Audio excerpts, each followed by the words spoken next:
UFC Fight Night Rio Oliveira vs. Gamrot is here. And I'm worried for Charles Oliveira, man. Could this be the end of the Charles do Bronx era? The Charles do Bronx run for the title, man. I'm not ready to let go of it. This was originally supposed to be Rafael Fiziev taking on Charles Oliveira, but Fiziev got hurt and now it's Mateusz Gamrot. Is that a good thing for Charles Oliveira? Just a couple weeks ago, Charles Oliveira was saying he doesn't want to fight Gamrot because he's been training for a striker, not a wrestler like Gamrot. We're going to get into that fight, but in today's video, I'm going to go through all the main card fights at UFC Rio.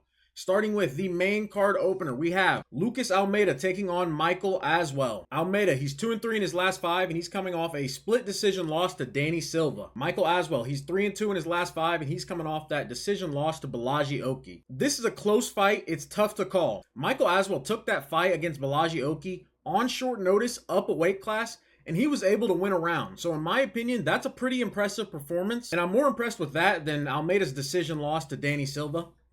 I think this fight is going to be a dogfight. And I will say Almeida does have power, but Michael Aswell has proven to us that he's a durable fighter. So I'm going to take Aswell here.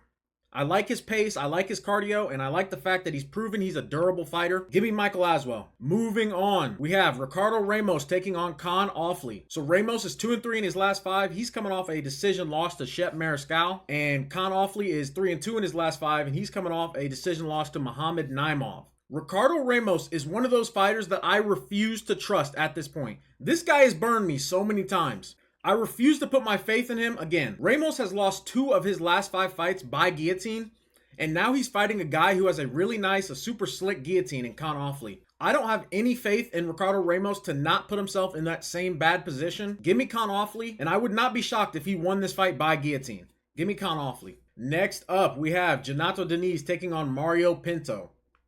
Diniz, 4-1 in his last 5, and he's coming off a decision win over Alvin Hines. Mario Pinto, he's 5-0 in his last 5. He's a 10-0 prospect in the heavyweight division. He's coming off that KO win against Austin Lane. I'm going to be honest here. I'm not a fan of either of these guys as a prospect.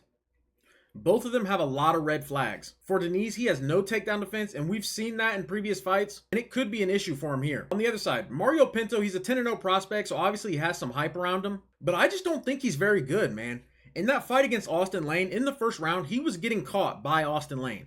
And Austin Lane is awful. Now, Pinto does have a clear path to victory with the takedowns, but that's if he's going to shoot the takedowns. He's shown that he can wrestle in the past, but he's not one of those guys who goes out and tries to get takedowns all the time. I think if this fight stays on the feet, Diniz is better than Mario Pinto, and I think he's going to catch him at some point or just outgrit him for 3 rounds. So I'm going to trust Diniz to fight off any takedowns if he has to. And honestly, I could see him getting a TKO here in the later rounds, but it could be a sloppy decision. Give me Diniz. Moving on, we have Vincent Luque taking on Joel Alvarez. Vincent Luque, he's 2-3 in his last 5, and he's coming off that submission loss to Kevin Holland. Joel Alvarez, he's 4-1 in his last 5, coming off a KO win over Jakar Close. I think that was like a flying knee. I think this fight's a layup for Joel Alvarez. I think he's going to find a finish here over Vincent Luque. There's a bunch of different ways it could happen. I could see a KO. I could see him jumping guillotine and getting a sub. The fact of the matter is, I think Vincent Luque, at this point in his career, he's a layup for any real prospect in the division. I think this is a spotlight moment for Joel Alvarez. The UFC, they want to do an event in Spain with Topuria as the main event. I think Joel Alvarez wants to be on that card, and it starts here with a massive finish win over Vincent Luque. Give me Joel Alvarez to get a finish over Luque. Let's go. Next up, we have the co-main event. We have Deiveson Figueiredo taking on Montel Jackson. And I want to start this by saying, man, I was a huge Figgy fan at one point. When he was at flyweight, dude was a dog, and I really enjoyed his fights. But I'm going to 100% remove my previous bias and give you this breakdown.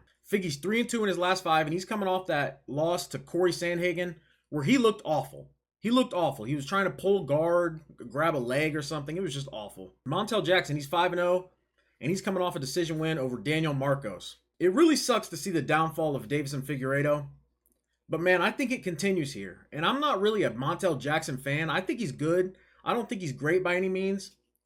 Deiveson Figueiredo has only fought the best of the best, obviously, but the version of Figgy that fought Corey Sandhagen, that looked like a guy who was just showing up to get a paycheck, not someone who's trying to get a win and further their career. Now we have Deiveson Figueiredo coming off a knee injury against Corey Sandhagen. He's 37 years old.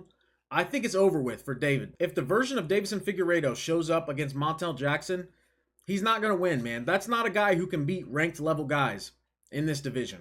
I think the Figgy run is over. Give me Montel Jackson. He probably wins by clear, decisive decision. If you made it this far in the video, man, take a minute, like, comment, subscribe. We've been trying to grow this thing. The videos have been doing well. I appreciate all the love. Comment down below what's been working well or what you want to see me do in the future. And if you have any video ideas, just drop them in the comments. Last but not least, we have the main event. Charles do Bronx Oliveira taking on Mateusz Gamrot. Charles, obviously, he's coming off that nasty KO loss to Ilia Topuria. That was in June. I think that was the end of June, so it's been about 3 months, a little over 3 months. Gamrot, he's coming off a decision win over Ludovic Klein. I'm just going to be honest here. I'm worried for Charles Oliveira, and I'm actually glad this fight got switched to Gamrot instead of Rafael Fiziev, simply because Fiziev hits harder than Gamrot. The fact that Charles Oliveira got flatlined 3 months ago, that's a massive red flag for any fighter, let alone a fighter who's on the back half of their career like Charles Oliveira. Thankfully for Charles Oliveira, Gamrot is not a KO artist. He's a wrestler through and through. We know that by now. And the biggest question mark for Charles Oliveira is his chin. Is his chin just dust now after that Ilia Topuria fight? I'm hoping we don't have to find out here against Gamrot. Like I just said, Mateusz Gamrot is a wrestler, and that's where Charles Oliveira is comfortable. At this point in Charles Oliveira's career, I don't have any faith in his striking. I don't want to see him exchange with anybody on the entire roster.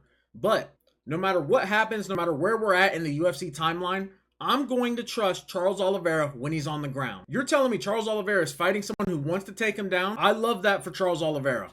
And the fact of the matter is, in the Arman fight, Charles Oliveira almost subbed Arman multiple times. He got saved by the bell. He almost had him in a Darce, and Arman is the #1 contender in the division. My gut tells me that we're going to have some of those same exchanges that Arman and Charles had in this fight, but this time Oliveira is going to find Gamrot's neck and finish the fight. I'm not ready to let go of the Charles Oliveira saga and the storyline, man. All the unks have been winning recently. Volk gets his belt back. Pereira gets his belt back. Let's not give up on Charles Oliveira just yet. I don't think it ends here, but I can't lie to you, I am worried. Give me Charles Oliveira. I think he finds a way to get it done against Mateusz Gamrot. If you made it this far in the video, man, like, comment, subscribe. Comment down below what fights you disagree or agree with. I'm excited for UFC Rio. I think it's going to be a banger. The Charles Oliveira storyline must continue. Let's go.